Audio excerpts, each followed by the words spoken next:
Monsieur le Président, Monsieur le Ministre, Mesdames et Messieurs les représentants des autorités politiques et des autorités diplomatiques, j'ai le grand plaisir de vous souhaiter la bienvenue à cette troisième conférence annuelle en hommage à Sergio Di Mello, organisée conjointement par notre Institut et par la Fondation Sergio Di Mello. Nous sommes particulièrement heureux d'accueillir cette année, après Kofi Annan et Madame Ogata, le ministre des Affaires étrangères de France, Monsieur Bernard Kouchner. Et j'aimerais, pour le présenter, passer la parole au président de la Fondation Di Mello, Monsieur Bill Vance. Merci bien, professeur Burin.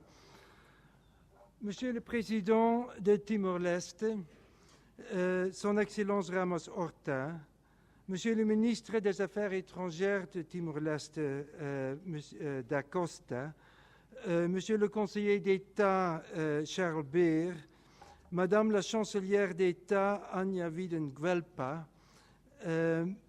Monsieur le maire de Genève Rémi Pagani, Monsieur le directeur général des Nations Unies à Genève, Sergei Ordzhonikidze, Mesdames et Messieurs les ambassadeurs, chers amis de la Fondation Sergio Vieira de Mello, Mesdames et Messieurs, soyez les bienvenus à la troisième conférence annuelle de la Fondation Sergio Vieira de Mello. Chaque année, nous organisons une conférence autour du 15 mars, date de naissance de Sergio Vieira de Mello.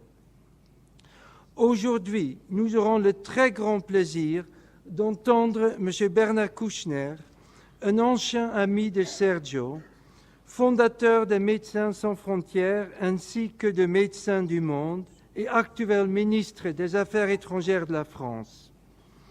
Comme vous venez de l'entendre, nous avons aussi le grand privilège d'avoir avec nous ce soir parmi nos auditeurs, le président de Timor-Leste, un des pays pour lesquels Sergio s'est tant investi et qu'il a profondément aimé. Merci, Excellence, vous qui avez bien connu Sergio, de nous honorer ce soir de votre présence. Nous sommes heureux et reconnaissants que M. Kouchner ait pu se libérer quelques heures pour se rendre à Genève et venir nous parler d'un thème qui lui est cher, à lui et à son ami Sergio. Malheureusement, M. Kouchner doit être de retour à Paris à 20h et devra donc impérativement nous quitter à 18h45. À la fin de sa présentation, s'il y aura le temps, il y aura néanmoins la possibilité d'avoir un court débat interactif.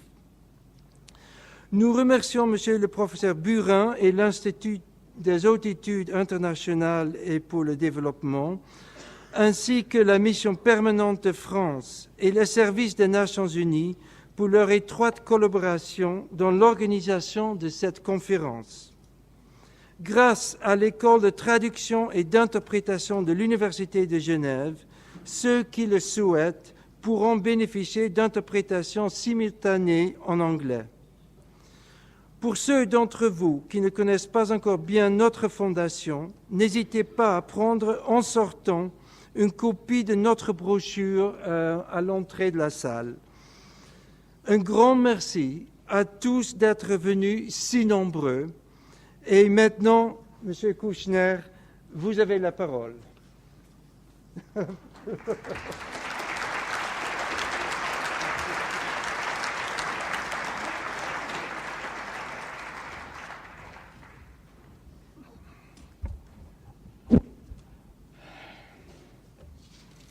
Je me sens dans ma famille, avec vous. Et je ne dois oublier personne. Déjà, vous avez été très bon, Monsieur le Directeur Général. Monsieur le Président, cher Ramos Horta, nous étions petits tous les deux. Et nous nous sommes rencontrés il y a bien longtemps. À cette époque, il était difficile, mais pas impossible, parce qu'il y avait déjà des militants. Il n'était pas impossible de parler de Timor Mais la perspective de Timor-Est indépendante sous sa présidence, après tant de sacrifices, nous ne pouvions pas l'évoquer à l'époque. Monsieur le Président, cher ami, merci. Monsieur, bien sûr, le ministre des Affaires étrangères, je vous salue. Monsieur le conseiller d'État, Madame la chancelière d'État, Monsieur le maire, Monsieur le directeur général de l'Office des Nations Unies, attendez, il ne faut pas que j'oublie, Jacob, mon cher, Monsieur le Président de ma famille première du CICR, merci d'être là. Et puis, je ne veux pas oublier, Mesdames et Messieurs les ambassadeurs, dont certains sont mes amis proches. Si vous me demandez dans les questions de les citer tous, je pourrais le faire. Mais pas tous, attendez, je n'ai pas fini. Il faut bien sûr remercier les professeurs et M. Burin en particulier. Et puis, je crois qu'il faut voir et noter l'arrivée du haut-commissaire pour les réfugiés des Nations Unies, mon ami Gutiérrez. Et puis je veux vous saluer tous, chers amis, mesdames et messieurs les étudiants, les professeurs. Il y a quelqu'un que je ne devrais pas oublier, mais que j'ai gardé pour la fin. Chère Annie Peyrat de Mello, merci d'avoir pensé à moi, ça m'honore beaucoup et je suis très ému et très heureux d'être devant vous pour parler, certes un peu de Sergio, mais aussi d'un certain nombre d'idées que nous partagions. Je veux rendre hommage d'abord à l'engagement, à la pensée, à la philosophie de Sergio Vieira de Mello.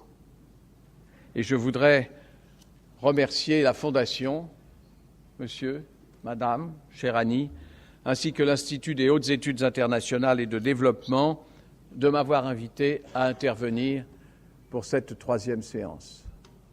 And let me speak French, I'm very sorry, but as a minister I have to do so. Mais je vois que certains ont la traduction. Voilà. Sergio a été pour moi, pendant 30 ans, le compagnon exigeant d'une aventure obstinée. Pas un mois ne se passait sans que nous nous parlions. Nous nous sommes retrouvés aux quatre coins du monde. Nous nous sommes retrouvés aussi sur les chemins de la pensée. Sergio était un lecteur infatigable, un homme de culture et de philosophie, un aventurier de l'humanisme aussi.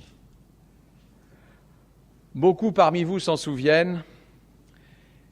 Il y a presque 10 ans, il a prononcé, ici à Genève, où je me trouve encore une fois très heureux d'être, il a prononcé une très belle conférence, Sergio, qui était intitulée « L'Organisation des Nations Unies face à l'irrationnel de l'histoire ».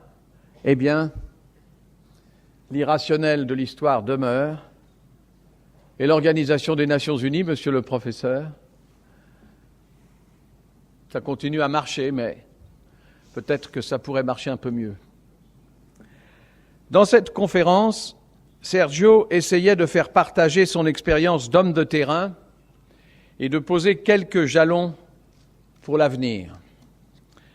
Sa pensée, son expérience était celle, je le répète, d'un vrai humaniste qui sait regarder les faits en face sans jamais s'incliner devant le fait accompli. Et je veux dire à ces deux fils combien je suis heureux de parler de leur père devant eux. Il disait, Sergio, confronté à nombre des excès les plus choquants des 3 dernières décennies, quelques interrogations ont surgi de façon récurrente et parfois obsessive, et je souhaiterais partager aujourd'hui ces interrogations avec vous.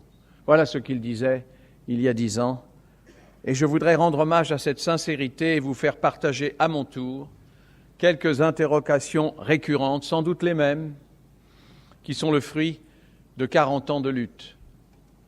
Et je voudrais le faire dans le même esprit, tenter de poser des jalons pour l'avenir. Et je me souviens de cette journée d'août 2001. Je n'étais pas à Bagdad, mais je devais y être après. Et moi, j'étais en train d'écrire un livre qui s'est appelé « Les guerriers de la paix ». Et évidemment, ma pensée va toujours vers Bagdad, où je suis retourné souvent. Mais je ne veux pas séparer cet hommage rendu à notre ami Sergio Vieira de Mello, et je sais qu'il y a eu d'autres morts dans cet attentat. Et je voudrais juste prononcer le nom de 3 d'entre eux, supplémentaires, si je peux dire. Jean-Selim Canaan, qui était un des ministres du Kosovo, où j'ai succédé à Sergio. Et puis Fiona Watson, qui était mon conseiller politique, et également ma belle princesse égyptienne, qui s'appelait Nadia Younes. Et il y en a eu d'autres, et je suis déjà très partial en ne parlant que de ces 4-là. Où en sommes-nous donc, 10 ans après cette conférence de Sergio, avec cette préoccupation inlassable? Qu'est-ce qui a changé? Qu'avons-nous appris et que devons-nous faire? Quelque chose n'a pas changé. Et je voudrais commencer par là. Ce qui n'a pas changé et qui ne changera pas et qu'il faut regarder tous les jours avec des yeux neufs pour lutter contre l'habitude qui endort, le cynisme qui guette et le confort des ordres établis, des cadres établis. Ce qui n'a pas changé, c'est la fragilité de cette toute petite chose, de cette chose immense que représente si bien le président de Timor-Est, la dignité humaine. Ce qui n'a pas changé non plus, c'est la nécessité de protéger la dignité humaine contre l'instinct de mort à l'œuvre dans l'histoire. Pourquoi? Parce que le silence est insupportable, parce que l'indifférence est insupportable, parce qu'il faut appeler les choses par leur nom. Un crime est un crime, le nombre n'y change rien. Parce que refuser de se taire, c'est déjà relever l'homme un tout petit peu. L'humanité a certes engendré Guernica, mais elle a aussi engendré Picasso. Il y a une catégorie de crimes qui est longtemps passée inaperçue, contre laquelle on n'a longtemps rien fait et que l'on acceptait comme un reste muet de la politique, comme a dit Michel Foucault. Ce sont les crimes de masse qui se parent des moyens et des justifications de l'État. Ces crimes contre lesquels Sergio s'est dressé toute sa vie. Toutes les justifications sont bonnes. L'irrationnel dans l'histoire est prêt à prendre toutes les formes. Il y a eu les crimes commis au nom de l'Église, il y a eu l'Inquisition, il a fallu des décennies pour que la conscience publique se réveille, par la voix de Voltaire, pas loin d'ici, et fasse tomber l'Inquisition. Il y a aussi des crimes commis au nom de l'État et à l'ombre des protections dont l'État s'entoure.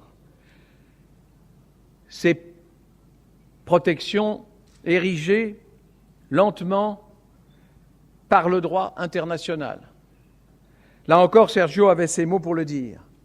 Le droit international a érigé beaucoup de remparts efficaces autour des États, mais pas assez autour de la personne humaine. Lutter contre l'irrationnel dans l'histoire, c'est lutter contre ces crimes muets, contre ce silence lourd de dissimulation et de mensonge. C'est lutter contre l'idée selon laquelle l'État moderne est la raison dernière de l'histoire, parce que l'État moderne enveloppe aussi sa part d'irrationnel.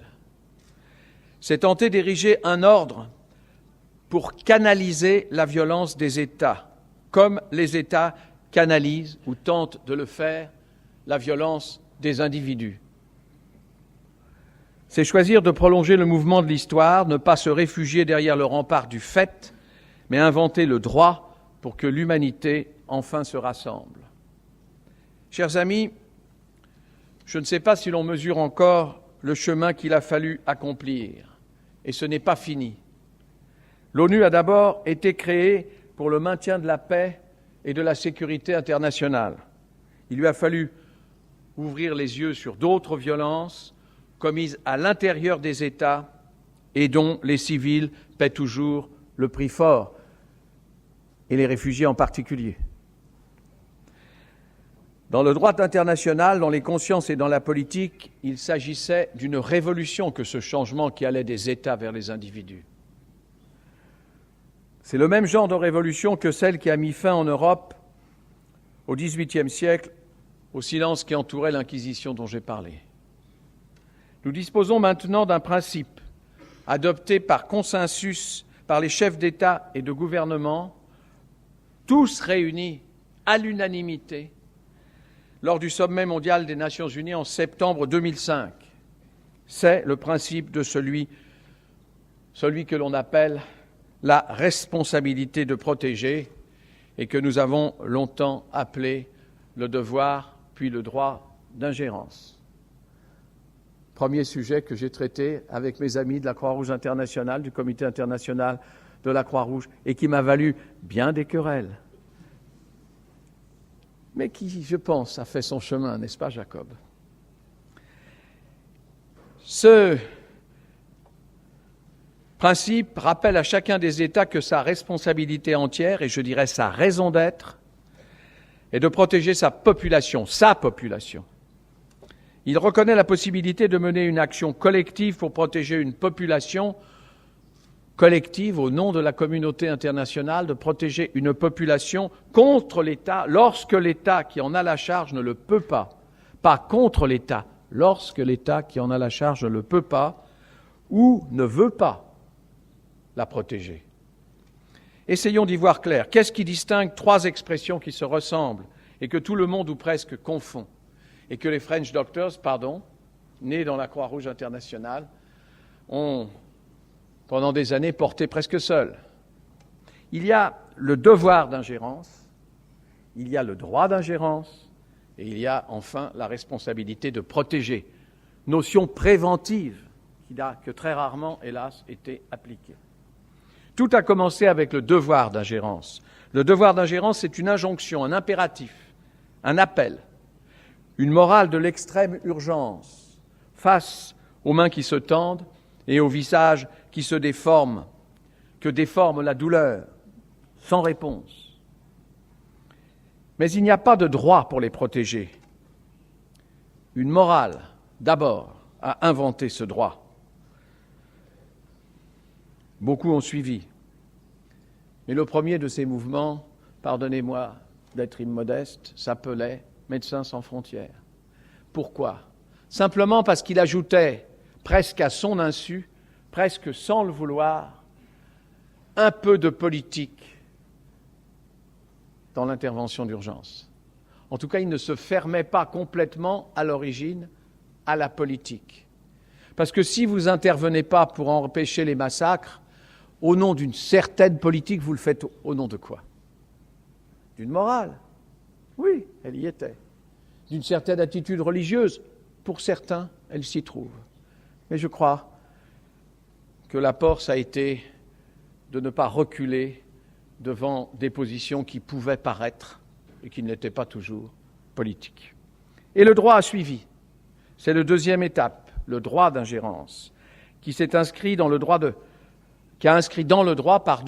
le principe d'accès, je cite, aux victimes des catastrophes naturelles et des situations d'urgence du même ordre. C'est la résolution de 88 qu'a présentée la France à l'Assemblée générale et qui était acceptée sous le nom de la 43-131 décembre 88.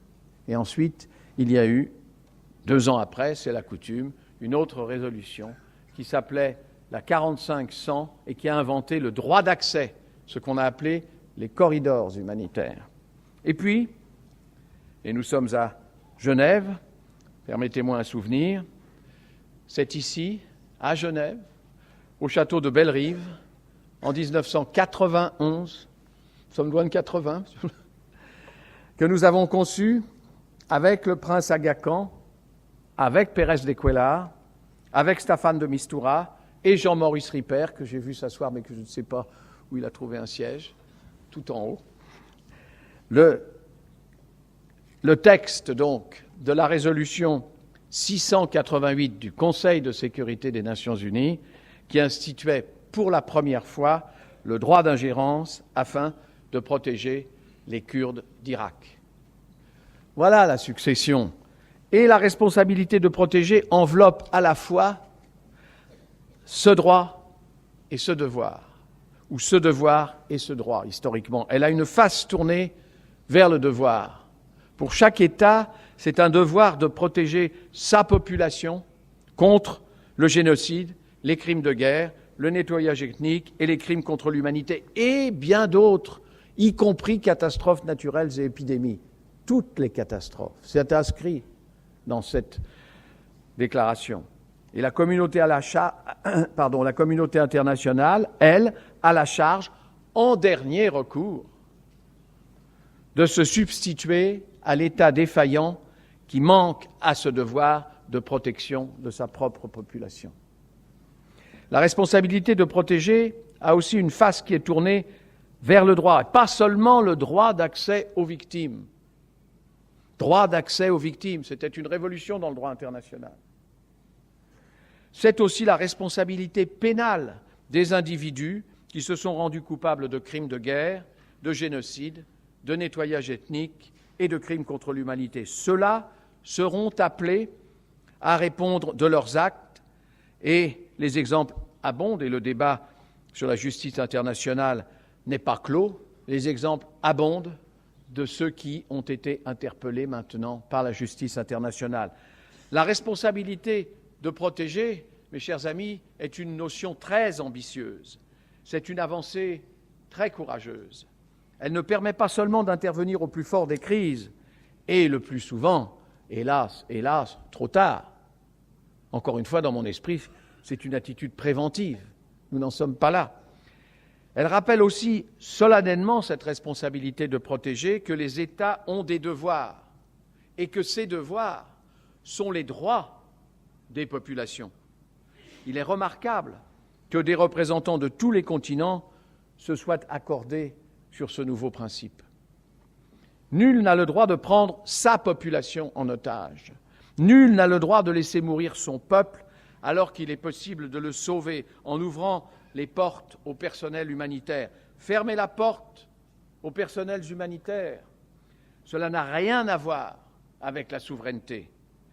C'est la souveraineté poussée à l'absurde, qui se trahit elle-même. Et bien sûr, je peux développer avec vous des exemples très récents sur le Zimbabwe, sur le Kenya, sur la Birmanie. Je crois que la question mérite d'être posée. La responsabilité s'arrête-t-elle aux situations de crimes de guerre, de crimes contre l'humanité et de génocide? Non. Que faites-vous lorsque la population civile est décimée par le choléra? Et si vous contemplez la charte de l'Organisation mondiale de la santé, c'est un danger pour le reste du monde. Et que les moyens sont disponibles pour sauver ceux qui meurent. Et que l'État en question, qui abrite cette population, ou qui la tient en piège, ou qui la tient enfermée, que l'État ne fait rien, ne peut rien faire, ne veut rien faire, sinon fermer ses portes. Je pose à nouveau la question, faut-il les laisser mourir? Et au nom de quoi les laisserait-on mourir? Eh bien, ça fut fait, et dans ces dernières années. Et que faites-vous lorsqu'un cyclone a tout ravagé, lorsqu'il y a des milliers de morts et de blessés, qu'un gouvernement absurde dit non à ceux qui veulent les aider? Quelle est la valeur de ce non? Quelle force y a-t-il dans la bouche de ceux qui trahissent leur devoir? Quelle légitimité? Et qu'est-ce qui nous arrête? Et qu'est-ce qui doit nous arrêter, nous? Il faut savoir ce que l'on veut. Enfin, nous en reparlerons, j'espère. Chers amis, chaque fois qu'un pays empêchera du personnel humanitaire de porter secours aux populations civiles, la France fera tout ce qui est en son pouvoir pour condamner l'action de ce pays. Elle fera tout ce qui est en son pouvoir pour que la communauté internationale se rallie à cette cause, avant qu'il soit trop tard. On ne peut pas se réfugier derrière l'excuse de l'impuissance. Jamais les États n'ont disposé d'autant de moyens pour intervenir. Jamais il n'y a eu autant de volontaires prêts à se rendre sur le terrain. Jamais les moyens logistiques n'ont été à ce point développés. Jamais l'information, peut-être trop, c'est un paradoxe, jamais l'information n'a été à ce point disponible. Nous ne pouvions rien faire, nous ne pouvons rien faire. Alors c'est un choix politique. Dans tous les cas, notre impuissance est sans excuse. Depuis 2005, où en sommes-nous? La déclaration de 2005 n'est pas une avancée sans suite. Elle n'a pas, comme ces étoiles qui brillent d'autant mieux que la nuit les entoure, été illuminée une fois. Le consensus a été renouvelé le 14 septembre 2009 par une résolution de l'Assemblée générale des Nations unies encore. C'est un signe encourageant de la constance de la communauté internationale. Et plus récemment encore, le 11 novembre 2009, le Conseil de sécurité a adopté à l'unanimité une résolution sur la protection des civils dans les conflits armés. Hélas, ça n'est pas toujours vrai. Résolution dans laquelle il reconnaît sa responsabilité propre au titre de la responsabilité de protéger. C'est la première fois qu'une résolution fait le lien entre la responsabilité de protéger et la nécessaire protection des civils dans les conflits armés. Il est important que la protection des civils dans les conflits armés devienne une priorité de l'action des Nations unies et qu'elle soit pleinement intégrée au mandat des opérations de maintien de la paix. Mais il est important aussi que la protection des civils soit rattachée à la source dont elle découle, la responsabilité des États de protéger leur propre population et la responsabilité de la communauté internationale de protéger ceux que personne ne protège. Chers amis, comme vous le voyez, je m'en réjouis, la responsabilité de protéger progresse dans les textes et fait lentement son chemin dans les esprits, pas toujours dans les faits. Je veux répondre tout de suite à ceux qui disent « ce ne sont que des mots, ce n'est qu'un principe ». Ça n'est pas qu'un principe, parce que le fait a précédé le droit. Les Nations unies sont d'abord intervenues sur le terrain, au Timor oriental, en Albanie, en Sierra Leone, au Kosovo, qui ne s'appelait pas Kosovo, qui était une province de la Serbie. Elles ont consacré ensuite la responsabilité de protéger. Nous avons eu des résultats avant même que le principe soit posé et reconnu. Un État, la République de Timor oriental, est né de l'ingérence, ce qui était improbable il y a 10 ou 15 ans.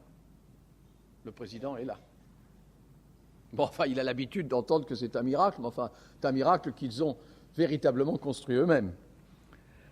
Et je pense, après le Kosovo et le Timor, après la Sierra Leone et l'Albanie, et dans tous ces pays, sur toutes ces latitudes, nous retrouvons pas seulement le souvenir, pas seulement la trace, mais l'esprit de Sergio Vieira de Mello.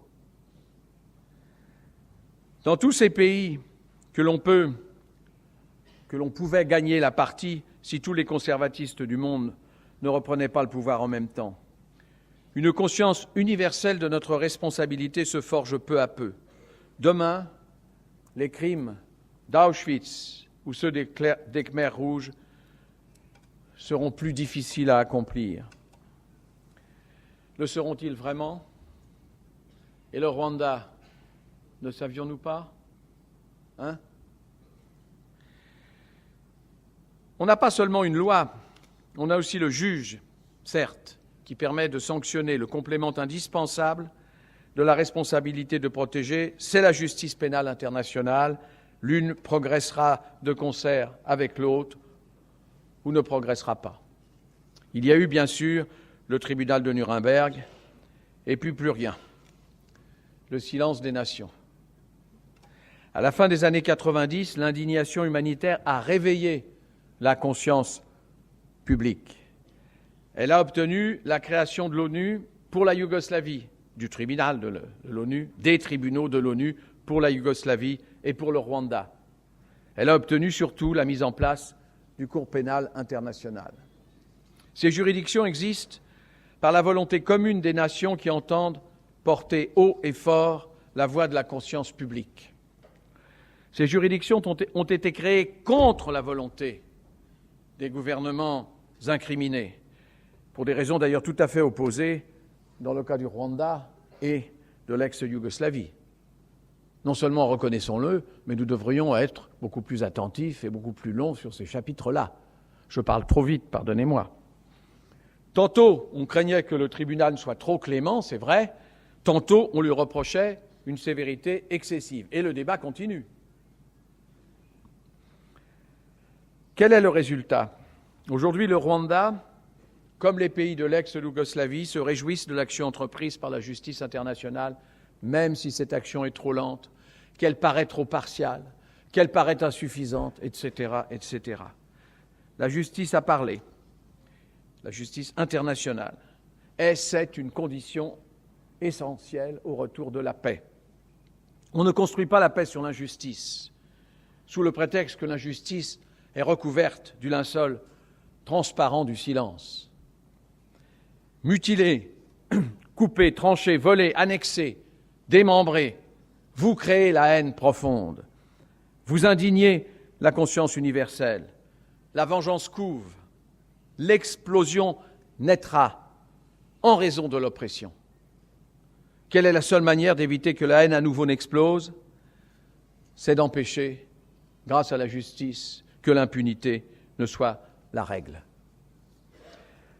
La justice internationale a un prix et une condition.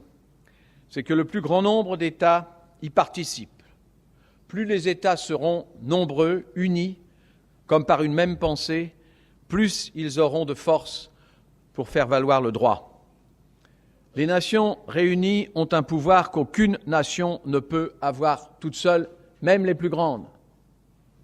Et ce pouvoir, c'est de porter la voix de la conscience humaine.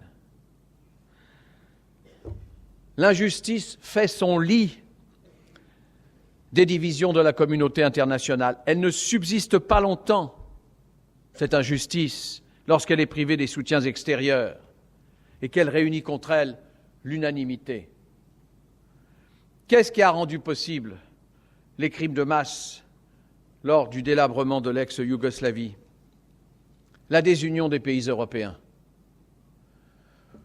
ou l'unité lente des pays européens, trop lente. Les pays européens n'ont rien pu faire parce qu'ils étaient politiquement en désaccord sur la conduite à tenir. Qu'est-ce que la crise de Bosnie a démontré?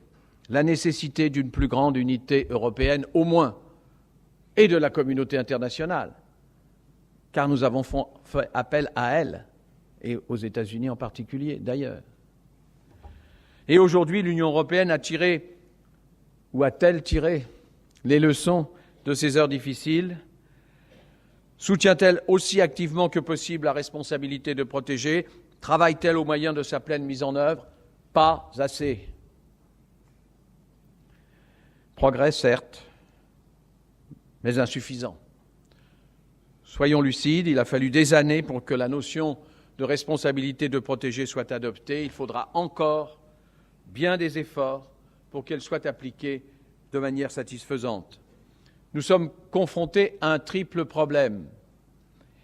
Financier, oui, financier, surtout en période de crise. Les interventions coûtent cher et les Nations Unies ne sont pas très riches. Et notre participation, y compris peut-être même celle de la France, sont insuffisantes. Il y a un problème militaire la formation des troupes, et je ne dis pas une seconde que toutes les interventions doivent être des interventions armées. Pas du tout, du tout, du tout. Et d'ailleurs, si on prend la succession de tout ce qui s'est passé dans l'ex-Yougoslavie, Bosnie, nous avons attendu trop longtemps, 250 000 morts. 250 000 morts. Kosovo, nous avons attendu, mais moins longtemps. Et il y a eu beaucoup moins de victimes.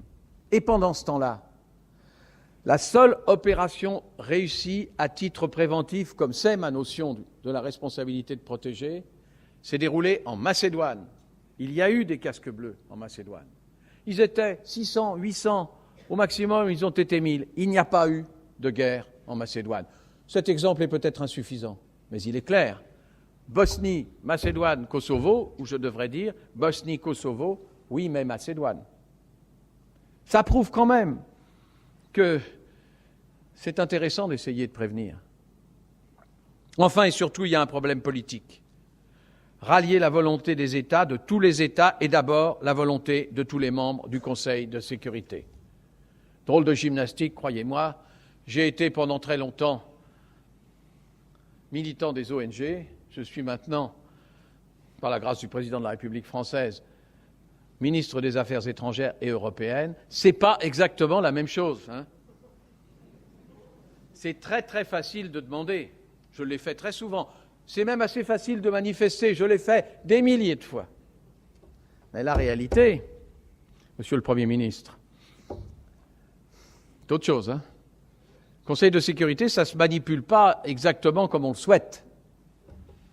L'Organisation des Nations Unies, non plus. Or, il faut que l'Organisation des Nations Unies soit renforcée. Je sais qu'il y a des G2 imaginaires, ce ne sera pas fait, des G8, des G13, 14, des G20 maintenant. C'est bien, des décisions seront prises, surtout économiques d'ailleurs, mais pas seulement. Mais rien ne remplacera, la nécessité absolue de l'Organisation des Nations Unies et de tous les 192 ou 13 maintenant peut-être États qui la composent. Et il nous faut nous attacher à renforcer cette organisation indispensable.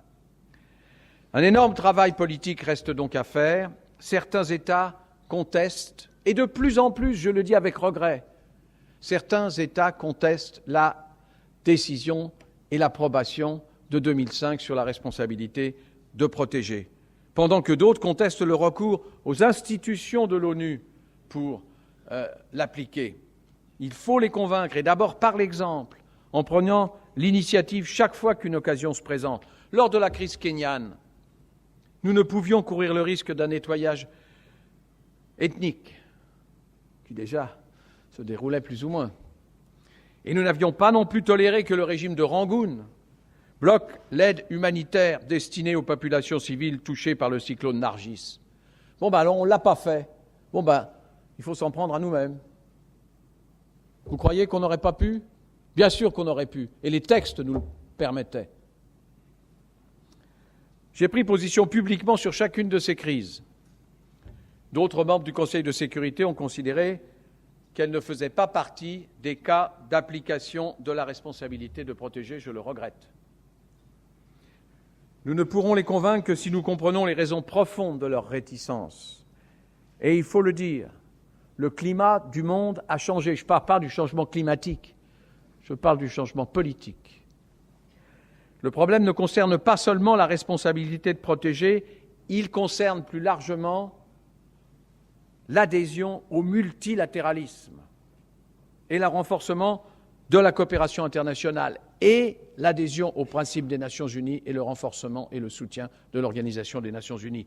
Sergio, notre ami, mon ami, s'en inquiétait déjà. Il avait raison de dire « Des progrès considérables ont été accomplis, mais ils passent désormais inaperçus. Nous les tenons pour acquis. Et nous ne leur accordons plus l'importance qu'ils méritent. Nous sommes inconscients du prix de notre insouciance, sous prétexte que nous avons voté un texte. Est-ce que ça suffit éternellement pour protéger les populations ? Ça ne suffit pas. Au contraire, c'est pire, parce que ce texte existe et que nous n'y faisons pas recours suffisamment. Nous sommes donc inconscients du prix de notre insouciance. Et cette inconscience, c'est le début du repli. Que voyons-nous aujourd'hui? Nous voyons des gouvernements qui s'accrochent à leur intérêt étroit parce qu'ils n'ont pas compris que la vraie grandeur, la seule grandeur, l'immense victoire, c'est le compromis. Oh, ça fait pas bien. Le compromis, ça a un goût fade, n'est-ce pas? Eh bien, c'est avec ce compromis que nous avons construit l'Union européenne. C'est pas assez, l'Union européenne. D'accord, c'est pas assez.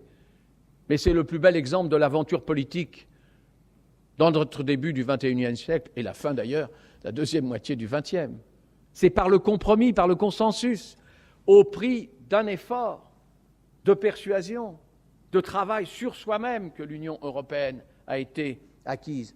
Vous savez combien de temps la France a fait la guerre contre le Royaume-Uni? 650 ans. Pas mal, non? Et contre l'Allemagne? 3 immenses guerres. 19e, 20e siècle. Eh bien, ça a marché. Parce que nous avons insisté sur le compromis, qui n'est pas un mot, comment dirais-je, vulgaire, c'est un grand mot de la politique, le compromis. Alors nous avons essayé de le faire. Aucun problème d'envergure, je dis bien aucun, ne pourra bientôt se résoudre de manière unilatérale ou bilatérale seulement. C'est vrai pour la responsabilité de protéger, c'est vrai pour les questions climatiques, c'est vrai pour les questions financières. Continuer de croire que l'on peut jouer contre les autres ou même sans les autres, c'est jouer contre soi. Quel est le gouvernement du passé? C'est celui qui se replie derrière les certitudes étroites et nécessaires, d'accord, de la souveraineté. Quel est le gouvernement de l'avenir? Celui qui regarde l'aurore par-delà l'horizon, c'est-à-dire l'intérêt collectif de l'humanité qui se lève. Le vrai gouvernement n'est pas et ne sera jamais celui qui va en arrière. Il y a un abîme, en effet, il est derrière nous dans les réflexes hérités du passé. Prenons garde aux pas en arrière. Le multilatéralisme est un volontarisme.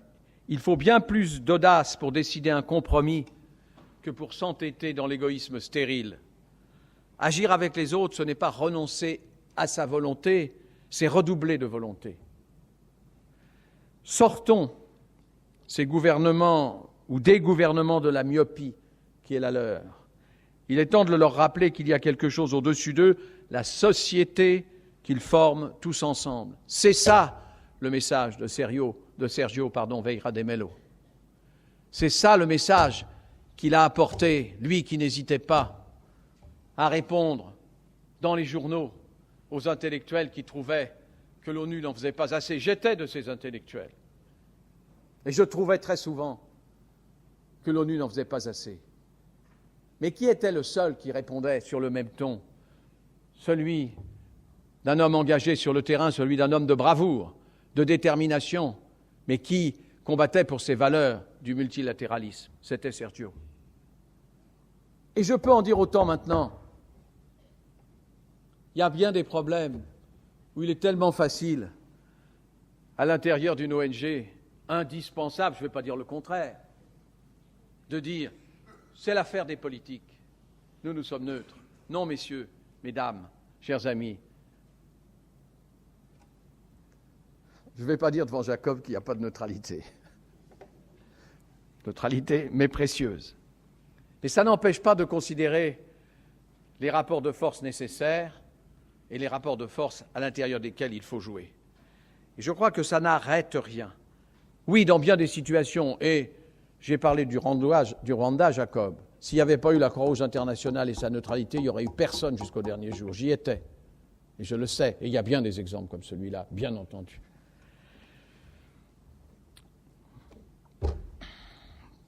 Le repli n'est pas inéluctable, et j'en termine. On trouve dans un texte admirable l'affirmation du principe suivant, je le cite. Le droit de l'Union d'intervenir dans un État membre sur décision de la conférence dans certaines circonstances graves, à savoir les crimes de guerre, le génocide et les crimes contre l'humanité. Savez-vous d'où vient cette phrase? Savez-vous quel est ce texte? S'agit-il d'une déclaration de l'Union européenne, d'une déclaration des Nations unies? S'agit-il d'une déclaration de l'OTAN? Non. Il s'agit de la Charte de l'Union africaine. Article 4, alinéa H, et de quand date ce texte? De juillet 2000, c'est-à-dire 5 ans avant la déclaration du sommet mondial de 2005 sur le devoir, sur la responsabilité de protéger. Qui peut, après cela, dire que la responsabilité de protéger est une cause uniquement occidentale, défendue par certains au profit de certains et d'abord d'eux-mêmes? La responsabilité de protéger est une cause universelle. Et que veut dire universelle? Cela veut dire que chacun peut se l'approprier. De cette cause, chacun peut faire sa cause. Une cause dans laquelle il se reconnaît, une cause dont il est fier. Pas seulement les Nations Unies, mais chaque groupement d'États, chaque organisation régionale. L'Organisation internationale de la francophonie s'est prononcée à diverses reprises en faveur de la responsabilité de protéger, notamment dans sa déclaration de Ouagadougou, puis celle de Saint-Boniface le 14 mai 2006. Et je ne doute pas qu'à Montreux, chez nos amis suisses, il réitère. L'Union africaine a inscrit la responsabilité de protéger dans sa charte. L'Union européenne la défend activement sur tous les fronts. Elle a mis cette notion et avec elle la prévention au cœur de la stratégie européenne de sécurité. Alors, est-ce qu'on écoute aussi les Russes dans ce concert? Encore un débat entre une position très facile d'être prise au nom soit de la neutralité, soit de l'engagement humanitaire, mais qu'il faut affronter parce que c'est en effet un sujet politique. Oui, nous avons pour voisin la Russie et nous devons en tenir compte comme d'un partenaire. Je crois que c'est comme cela aussi que nous ferons avancer cette cause à travers les organisations régionales qui, de plus en plus et de mieux en mieux, apportent un semblant de stabilité au monde. Voilà, pour aller de l'avant, nous devons aussi agir au niveau de la conscience publique. C'est la conscience publique qui réveille les gouvernements et qui les pousse à dépasser un certain égoïsme. C'est la conscience publique qui renverse les tyrans, parce que les tyrans, qui n'ont pas d'âme, ne savent pas que les peuples en ont une. Il y a un très beau texte de Victor Hugo qui dit cela, un texte qui préfigure exactement la responsabilité de protéger et qui dit ceci. Rejoignant, enfin c'est Michel Foucault qui a rejoint Victor Hugo, pas le contraire. Victor Hugo dit « Il y a des heures où la conscience humaine prend la parole et donne au gouvernement l'ordre de l'écouter. » Qu'avons-nous à craindre le plus aujourd'hui? Le déclin de l'indignation et l'affaiblissement de la conscience publique.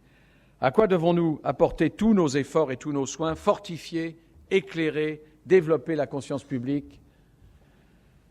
Car aujourd'hui, l'indignation décline.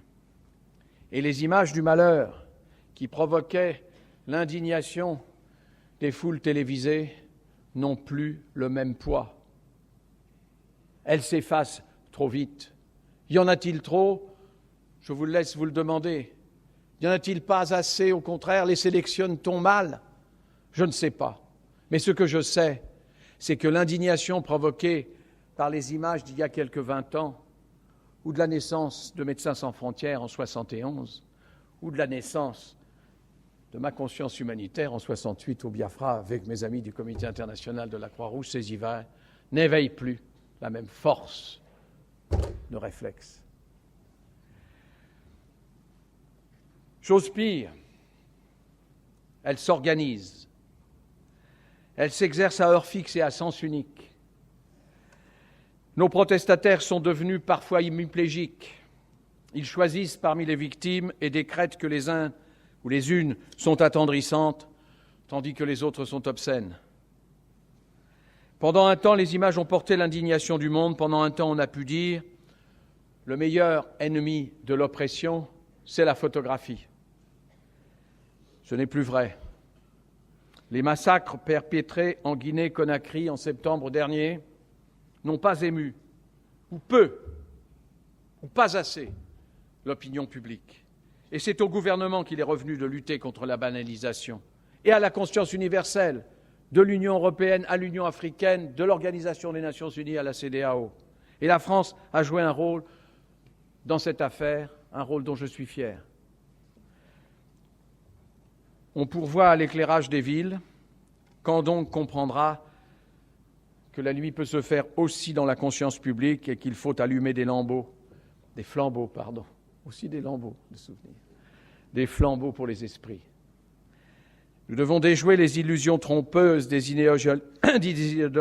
idéologies nouvelles qui sont nées précisément de l'affrontement des idéologies. Un piège nous est tendu, ne tombons pas dans ce piège. Un piège nous est tendu par tous ceux qui, pour préserver leurs intérêts et pour cacher leurs fautes, se cachent derrière l'étendard de la diversité.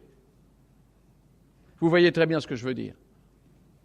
Un piège nous est tendu par tous ceux qui, pour échapper à leurs responsabilités, essaient d'instiller chez les défenseurs des droits de l'homme le doute et la mauvaise conscience. Un piège nous est tendu par tous ceux qui prétendent se battre pour défendre leur culture, alors qu'en vérité, ils utilisent la culture comme une arme de guerre, ce qui est détruire l'idée même de la culture. Chers amis, la responsabilité de protéger avancera dans les faits si elle avance dans les esprits. Nous devons retrouver le sens de cet humanisme-là, ne pas fuir dans l'horizon désabusé du mieux, qui est l'ennemi du bien, chercher la voie étroite entre l'idéal sans action et l'action sans idéal. Nous avons besoin d'une conscience publique plus forte. C'est notre responsabilité à tous. Nous avons besoin que des États plus nombreux viennent la relayer. Et c'est une fois de plus, je le dis sans prétention, l'engagement de la France. L'humanitaire n'est pas seulement un humanisme. Ça aussi, c'est la leçon de Sergio. C'est un style d'action, une quête de cohérence qui lentement transforme le monde. Cette quête ne connaît pas de fin, pas de repos, pas de répit. L'âge ne doit pas l'amoindrir. L'histoire ne se stabilise pas, ni dans le bonheur, ni dans le malheur des peuples. Alors je pense que peu des mots que j'ai employés seraient reniés ou même discutés par votre mari, Annie, par ton mari, par votre père, mes amis, et par vous. Je pense à tous ceux qui n'ont cru qu'aucun drame n'était hors de portée de leur indignation. Et c'est la leçon de la vie présente pour moi de Sergio Vieira de Mello. Je pense à ceux qui se sont dévoués au point d'en perdre la vie. Je pense à tous ceux qui partagent cette devise que j'ai tenté de faire mienne avec mon ami.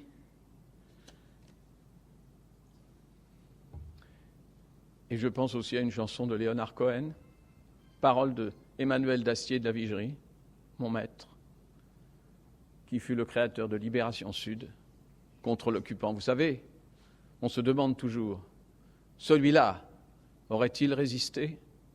Sergio a toujours résisté, contre toutes les évidences, contre tous les dangers, contre tous les conformismes. Eh bien, cette phrase, chantée par Léonard Cohen, le décrit bien. On m'a dit « résigne-toi » et je n'ai pas pu. Merci.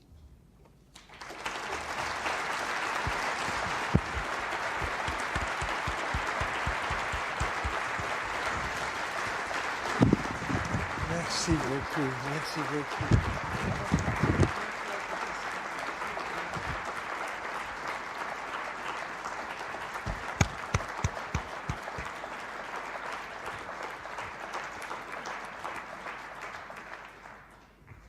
Monsieur Kouchner, j'aimerais vous remercier vivement pour vos paroles si stimulantes et émouvantes. Et elles nous ont révélé les idéaux que vous et Sergio avez si longtemps partagé. Et je suis certain que votre passionnante intervention aura incité vos auditeurs à vouloir partager quelques questions et commentaires avec vous. La parole est donc maintenant aux participants de la salle, mais comme le temps disponible est court, je vous demande d'être ciblés et très court et dans vos questions. Et peut-être on prend 3 questions à la fois et après on demanderait à M. Kouchner de réagir. Qui aimerait ouvrir? Voilà, vous, troisième par là. Oui, à vous. Et il y a... Vous pouvez pousser là, il doit y avoir un microphone.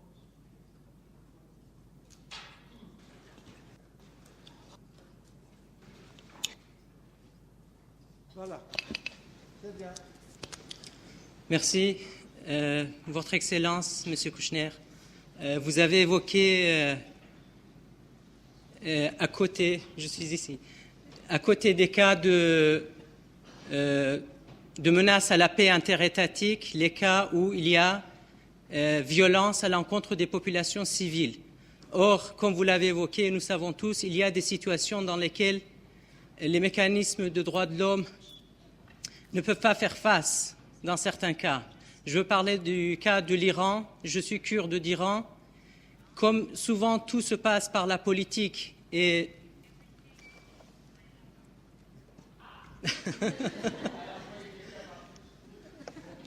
comme souvent tout se passe par la politique et le Conseil de sécurité, en tant que ministre des Affaires étrangères d'un pays membre permanent du Conseil de sécurité, Votre Excellence, ne pensez-vous pas qu'il est temps que le dossier des droits de l'homme en Iran soit pris comme base en tant que tel de la réaction du Conseil de sécurité et que tout ne soit pas caché par le dossier sécuritaire, notamment le dossier nucléaire.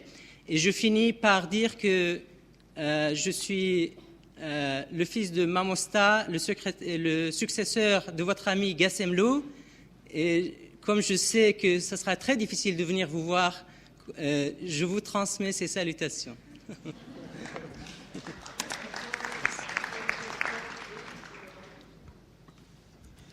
Monsieur le ministre, bonsoir. Merci pour votre intervention. Je suis là. Après l'élection du président de la République, Nicolas Sarkozy, en 2007, un poste de secrétariat d'État aux droits de l'homme avait été créé sous votre responsabilité, qui avait été confié à Madame Ramayad. Et en 2009, ce poste a été supprimé. Et à cette occasion, vous aviez déclaré au journal Le Monde qu'une politique étrangère est très difficilement compatible avec les droits de l'homme. Et il y a un aspect un peu tragique dans cette déclaration et que vous avez un peu évoqué tout à l'heure. Et j'aurais aimé que vous reveniez là-dessus, peut-être plus en détail, après votre expérience de ministre pendant 3 ans et votre expérience humanitaire pendant de très longues années. Merci, Monsieur le ministre. Encore une question. Voilà. Monsieur.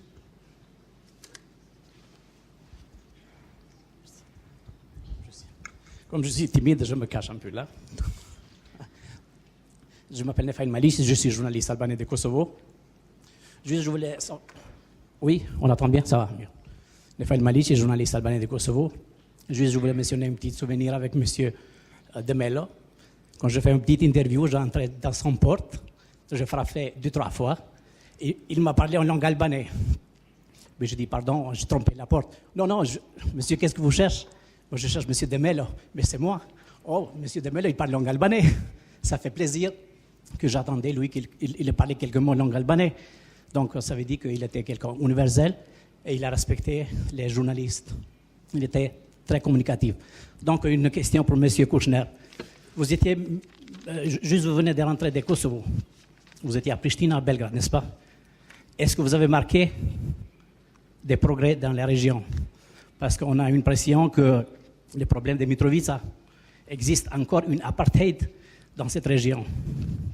Les Serbes et Albanais, ils ne vivent plus ensemble, même après 10 ans de la guerre.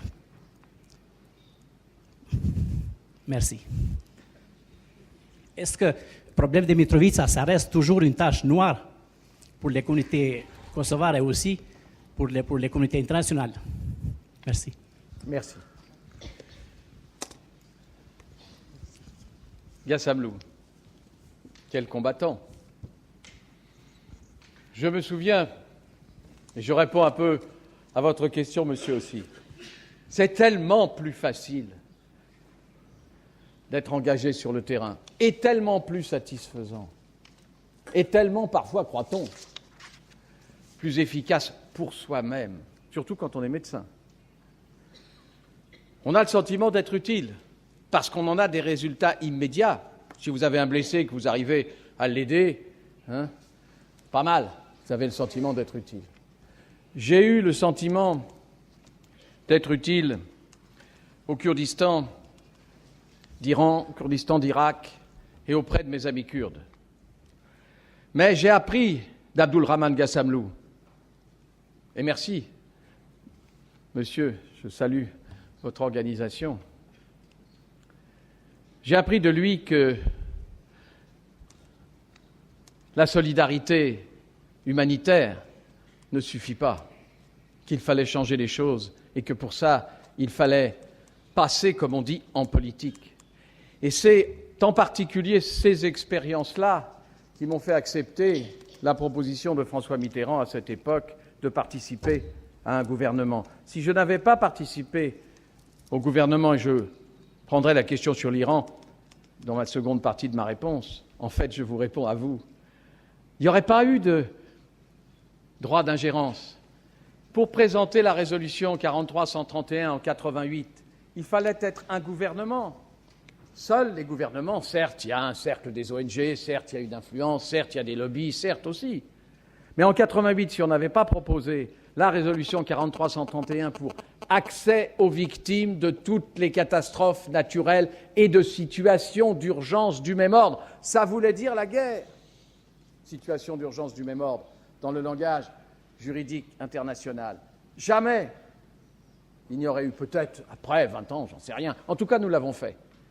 Et nous l'avons fait avec Mario Bettati parce qu'il était à mon cabinet de ministre et que, dans les couloirs des Nations Unies, avec en particulier Serge Tell, qui n'est pas là, mais avec beaucoup d'appui, en particulier certainement celui de Michel Rocard, qui était mon Premier ministre, et celui aussi de Jean-Maurice Ripert, qui travaillait avec Michel Rocard, nous n'aurions pas fait de progrès juridiques.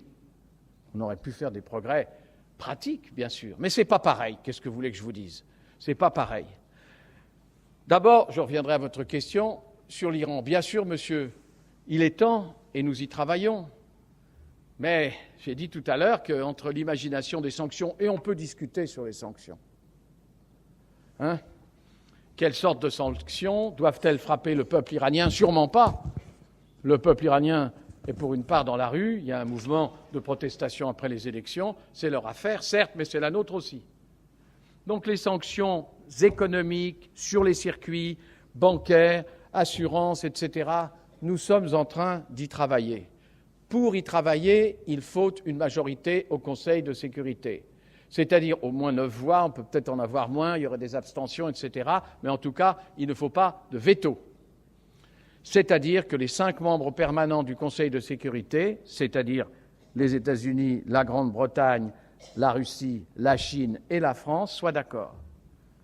On ne peut pas dire que ce soit complètement fait pour le moment, même si le travail se fait à New York en ce moment. La présidence française du Conseil de sécurité s'est achevée au début, fin février, et maintenant c'est le Gabon, et ensuite ce sera un autre pays, et ce n'est pas possible de penser que dans toutes les circonstances on aura la majorité, il faut y travailler.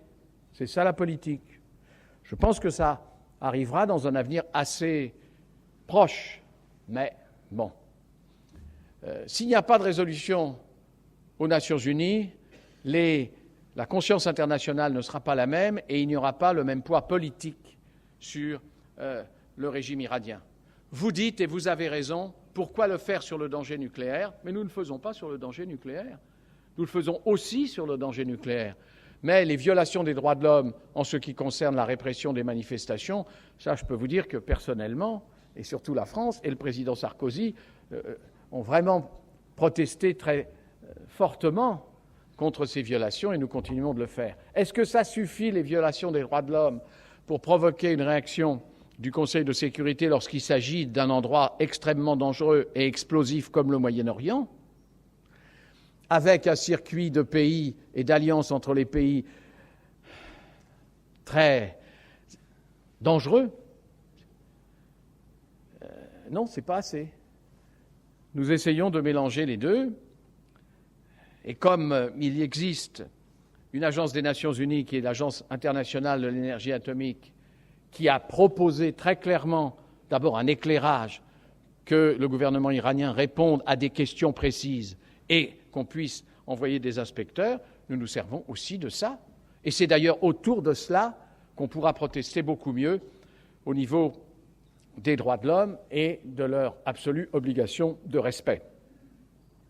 En attendant, nous sommes aux côtés de ceux qui luttent pour la liberté d'expression, pour les élections libres, et c'est à eux de dire comment ils entendent, à l'intérieur du peuple iranien, séparer, si je peux me permettre ce raccourci, la politique de la mosquée. Je connais beaucoup de chiites, j'ai beaucoup fréquenté les chiites, il y en a infiniment plus qui sont pour la liberté d'expression et l'ouverture et la séparation des politiques et des religions que ceux qui l'approuvent. Voilà ce que je peux dire. Nous y travaillons, la France en particulier, les Anglais, les Américains, les Russes maintenant, et nous allons avancer. Monsieur, je suis responsable, d'une certaine façon, de ce secrétariat pour les droits de l'homme à l'intérieur du gouvernement de la France. Personnellement, j'avais oublié que j'avais moi-même refusé à François Mitterrand et que j'avais eu un secrétariat au début de ma triste carrière politique, un secrétariat à l'action humanitaire. C'est pas pareil. L'action humanitaire, vous pouvez vous attacher à la faire avancer physiquement, si j'ose dire. Avoir un ministre des droits de l'homme, je crois que c'est une erreur parce que ça nous bloque. Parce qu'on peut se contenter de ces actions menées au nom de ce ministre et ne rien faire d'autre. En fait, on est prisonnier, alors que ce par quoi nous avons remplacé le secrétariat des droits de l'homme, et Mme Ramayad est un nouveau secrétaire d'État qu'elle occupe d'ailleurs très bien, c'est par un ambassadeur des droits de l'homme. Vous comprenez? C'est plus facile, c'est plus efficace. Ça n'engage pas un gouvernement. Et là, je suis d'accord avec mes amis du CICR. Il ne faut pas confondre trop les deux choses. Une pression politique est sûrement efficace, pas toujours. Il faut souvent que par des biais qui sont mieux représentés par un ambassadeur des droits de l'homme, qui est d'ailleurs François Zimray, un homme tout à fait courageux et estimable, qui travaille avec moi tous les jours, ou moi avec lui, mais parfois même pas. Il faut employer des biais qui sont de la politique quotidienne. Est-ce que c'est vertueux? Non. La politique quotidienne n'est pas forcément vertueuse. Est-ce que vous acceptez de vous salir les mains? Oui, j'accepte de me salir les mains. Est-ce qu'à un moment donné, vous êtes dégoûté par la saleté de vos mains? Alors il faut partir. Voilà ma réponse. Il n'y a plus ou très peu de gouvernements qui comprennent en leur sein un secrétariat d'État ou un ministère des droits de l'homme. Parce que, qu'est-ce que vous faites quand vous êtes en Géorgie, avec le président Sarkozy d'ailleurs, et qu'au nom de l'Union européenne, on a été à toute allure pour arrêter la guerre? Et nous l'avons arrêté. On se contente d'envoyer le ministre des droits de l'homme? Mais non, ça ne marche pas. Là, c'était une démarche politique. Je ne dis pas qu'elle a été triomphante, hein, mais enfin, nous avons quand même arrêté un processus très dangereux. Et je crois que c'était au nom, bien sûr, c'était au nom de la France, puisque Nicolas Sarkozy et moi-même représentions non seulement la France, mais la présidence de l'Union européenne. C'était peut-être plus facile, mais enfin, nous l'avons fait. Et il y a d'autres pressions, en particulier d'ailleurs à propos de la Birmanie, peut-être, où l'approche doit être différente. Essayons d'être efficaces. En tout cas, en ce qui concerne le changement du droit international dont j'ai parlé, il fallait être en politique. Encore quelques questions. Entendez, j'ai une question auquel je n'ai pas répondu. Oh, pardon. Pardon, mais je vais répondre très brièvement. Parce que, monsieur, j'étais en effet à Pristina la semaine dernière, mais j'étais à Belgrade avant. Alors là, vous vous adressez aux militants des droits de l'homme ou au ministre des Affaires étrangères? Eh bien, j'essaye d'être les deux. Mais ça veut dire quoi? Ça veut dire que dans une action politique, si vous avez au cœur cette préoccupation permanente des droits de l'homme, alors vous vous conduisez peut-être un peu différemment. Mais ce n'est pas suffisant. Ce serait tellement facile d'invoquer les droits de l'homme et puis de rien faire. Hein? C'est tellement fréquent. Bon. Au Kosovo, ça va mieux. Parce qu'à Belgrade, ça va mieux aussi. Est-ce qu'il y a des perspectives? Oui. Est-ce qu'elles sont immédiates? Non. Mais après, je ne dis pas que j'en ai été le seul responsable. Nous avons été nombreux à demander la même chose. Mais enfin, les juges kosovars qui étaient présentés pour la partie donc nord de Mitrovica et le tribunal en particulier ont été acceptés par nos amis serbes. C'est bien, c'est un petit progrès. Est-ce que c'est suffisant? Non. Notre idée, c'est que la Serbie doit venir dans l'Union européenne. Le Kosovo aussi. Mais ils ne peuvent pas venir sans se parler. Nous ne referons pas, je crois, l'expérience de Chypre. Il faut qu'il y ait, à l'occasion de cette venue, du point de vue de la France, tout le monde n'est pas d'accord pour l'élargissement. L'élargissement, ça va jusqu'où? On peut se poser la question. Donc, du point de vue de la France, les Balkans occidentaux ont légitimement leur place dans l'Union européenne. Ça ne se fera pas demain, mais en commençant à se parler entre les gens de Belgrade et les gens de Pristina, dans ce contexte qui a été celui de Sergio et de moi-même, puisque je lui ai succédé et que je suis resté 2 ans, pendant qu'il était à Timor d'ailleurs. Vous savez, les coups de téléphone entre Timor et Pristina, c'était quelque chose, hein, avec 2 situations à la fois différentes, très différentes. Qui aurait pu penser que Timor aurait été le premier pays, non pas artificiellement créé par la communauté internationale, créé par les combattants, par leur sacrifice, mais créé comme une entité souveraine? Timor serait le premier dans la course, la bonne course, celle pour la paix et pour l'indépendance. Alors ces coups de téléphone étaient très particuliers, peut-être un jour les écrirai-je. Voilà, ça fait des progrès.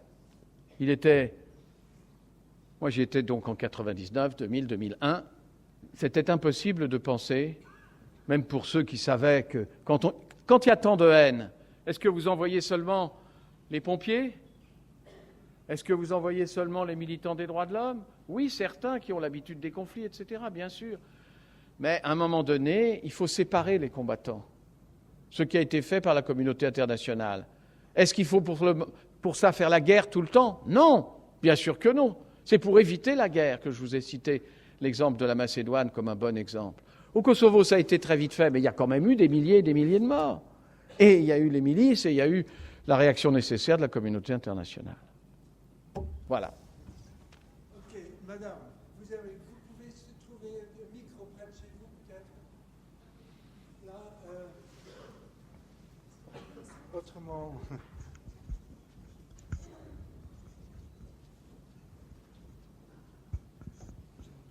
Voilà, si je tombe pas. Ma question est la suivante, Monsieur Bernard Kouchner, Monsieur le Premier ministre. Je suis érythréenne d'origine. Je suis suisse, mais je viens de l'Érythrée. Je suis venue un petit peu en retard. J'ai entendu tous vos discours qui étaient vraiment très très beaux. J'aime beaucoup. Vous avez parlé de compromis, vous avez parlé d'article 4 de l'Union africaine et tout ça. Autant qu'africaine, autant qu'érythréenne. Sincèrement, devant vous, je vous dis que franchement, j'ai pas beaucoup d'espoir. Parce qu'en 1998, il y a 80 000 Érythréens qui ont été expulsés sous le nez de l'Union africaine. Pourtant, l'espoir n'a pas venu venir. Mais c'est pas grave, c'était pas ça ma question.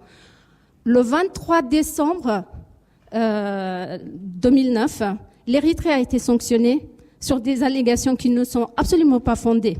Et on sait, autant qu'Érythréenne, on sait, je sais pas, c'est peut-être le rumeur, mais on sait que vous, Monsieur Bernard Kouchner, vous avez essayé d'ailleurs d'arrêter la sanction.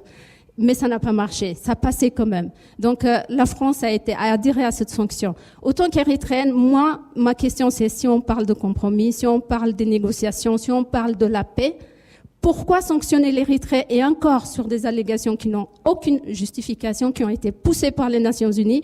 Pourquoi on en est là alors? Si on doit croire aux Nations Unies, si on doit croire au Conseil de sécurité des Nations Unies, pourquoi toutes ces injustices-là alors? Quel est l'espoir? Où est l'espoir? Merci. Merci. Ah oui?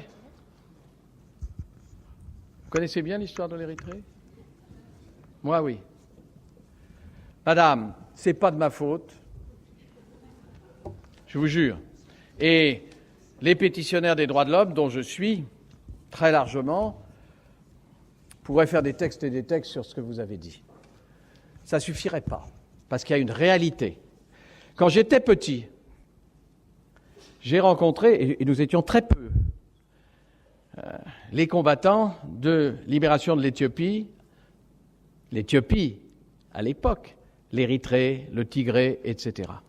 Maintenant, il y en a deux que j'ai fréquentés assidûment. L'un s'appelle Mélès, et il est le président, et il est le président de l'Éthiopie, gros pays. Il était un combattant dans le maquis avec qui?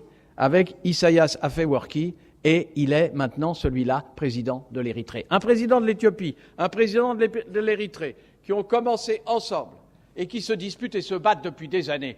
Qu'est-ce que vous voulez que j'y fasse? C'est pas bien. C'est vraiment pas bien. À part ça, il y a des alliances, on peut discuter. L'alliance avec l'Iran est un effet assez discutable. Bon, ça c'est leur affaire. Mais le peuple érythréen existe, mélangé, composite, communauté, etc.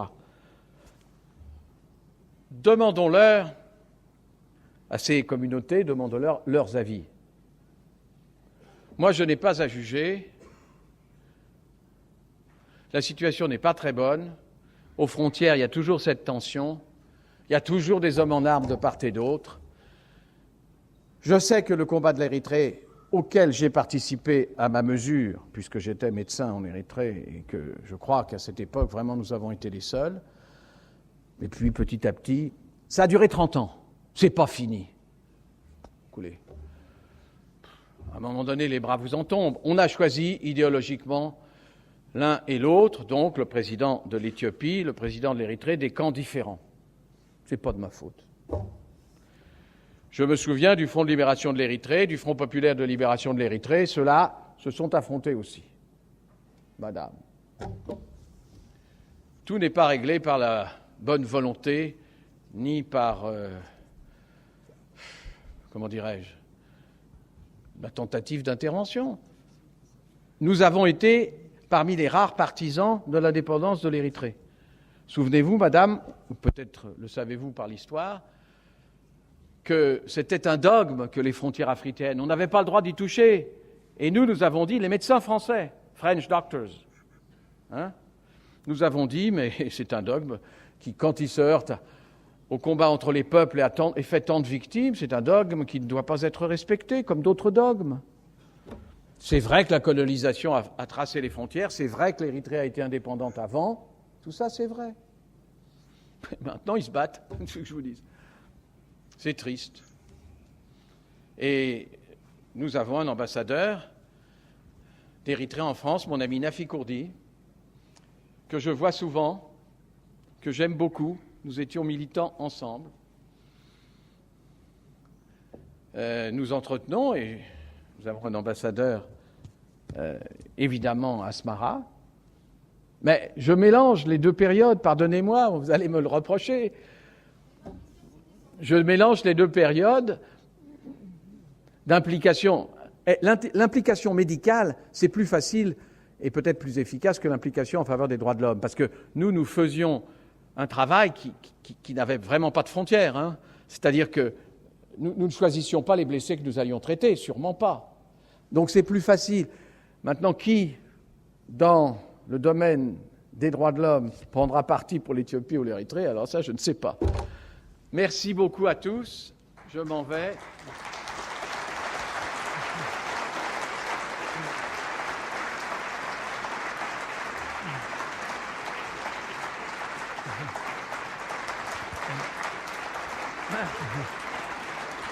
Merci à tous. Je regrette de vous quitter si vite parce que je suis très bien à Genève avec vous. J'ai parlé de ma famille qui est constituée par des gens de générations différentes. Ma famille, c'était aussi Sergio. Merci Annie. Et il y a quelque chose que je voudrais ajouter à propos de Sergio. Il était intelligent, il était cultivé, il était courageux, mais il y a quelque chose qui m'emmerdait beaucoup. Il était en plus très beau. Juste un dernier mot, Annie.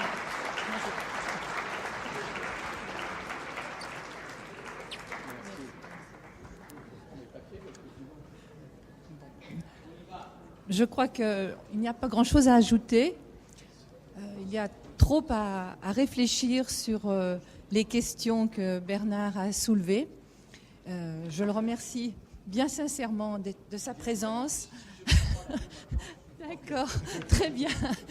Merci beaucoup et merci à tous et à l'année prochaine, j'espère.